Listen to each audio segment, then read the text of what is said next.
बांग्लादेश के चटगांव शहर में भारत का असिस्टेंट हाई कमीशन है। ढाका में मौजूद भारत के मेन हाई कमीशन के अलावा बांग्लादेश में भारत के 4 और असिस्टेंट हाई कमीशन भी हैं। ये हैं चटगांव, खुलना, राजशाही और सिलहट में। चटगांव वाले ऑफिस में 35 साल के भारतीय अधिकारी की मौत हो गई। अधिकारी का नाम नरेंद्र धर था। 35 साल के थे और भारत में हरियाणा के रहने वाले थे। उनके पिता का नाम राम निवास है। नरेंद्र कमीशन में सिक्योरिटी प्रोटोकॉल ऑफिसर थे। सिक्योरिटी प्रोटोकॉल ऑफिसर कौन होता है? वो ऑफिसर जो किसी दूतावास, सरकारी दफ्तर या फिर बड़े संस्थान में सुरक्षा से जुड़े प्रोटोकॉल्स को लागू करवाने का काम करता है। किसी को खतरा ना हो, सिक्योरिटी ठीक है या नहीं, यही सब देखना इस ऑफिसर का काम है। नरेंद्र की मौत कैसे हुई, ये अब तक साफ नहीं हो पाया है। नरेंद्र बांग्लादेश के खुलशी इलाके में भारतीय मिशन में काम कर रहे थे और 18 मई की रात अपनी ड्यूटी पूरी करने के बाद अपने कमरे में लौटे थे। अगले दिन माने 19 मई की रात जब वो ड्यूटी पर नहीं पहुंचे तो उनके कलीग्स ने उन्हें कांटेक्ट करने की कोशिश की।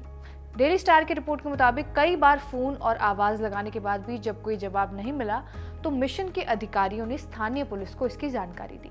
चटगांव मेट्रोपॉलिटन पुलिस इसके बाद अधिकारियों के साथ उनके कमरे तक पहुंची। नरेंद्र कमीशन की स्टाफ डॉर्मेटोरी में ही रहते थे। पुलिस ने कमरे का दरवाजा खोला। अंदर कमरे के फर्श पर नरेंद्र की डेड बॉडी मिली। उनके बाथरूम के पास उनकी डेड बॉडी पड़ी हुई थी। इसके बाद उनके शव को बरामद कर लिया गया। पुलिस अधिकारी आरिफुल इस्लाम ने यह बताया कि शव पर किसी भी तरह की चोट, घाव या संघर्ष के निशान नहीं मिले हैं।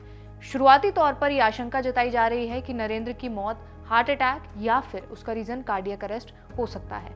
उन्होंने कहा है कि मुमकिन है कि रात के दौरान या सुबह बाथरूम से निकलने के बाद उन्हें दिल का दौरा या स्ट्रोक आया हो, लेकिन असली वजह पोस्टमार्टम रिपोर्ट आने के बाद ही साफ होगी। फिलहाल शव को भारतीय अधिकारियों की मौजूदगी में चटगांव मेडिकल कॉलेज अस्पताल की मॉर्चरी में भेजा गया है। पुलिस इस घटना को लेकर एक अननेचुरल डेथ का मामला दर्ज करने वाली है। पोस्टमार्टम की प्रक्रिया पूरी होने के बाद शव को भारत के असिस्टेंट हाई कमीशन के अधिकारियों को सौंप दिया जाएगा। इस मामले की जांच अभी भी जारी है। भारतीय मिशन धर के परिवार के कांटेक्ट में है। अभी तक भारत के विदेश मंत्रालय या फिर जो ढाका में भारतीय हाई कमीशन है, उनकी ओर से किसी भी तरह का ऑफिशियल बयान सामने नहीं आया है। घटना के बाद एहतियात के तौर पर भारतीय एम्बेसी के आसपास सुरक्षा बढ़ा दी गई है।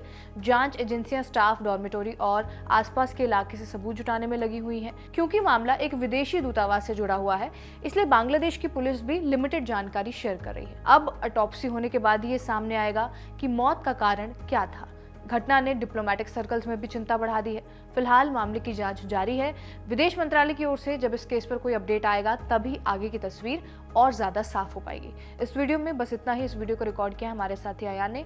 मेरा नाम है रिया, आप देखते रहिए खबरगांव। धन्यवाद।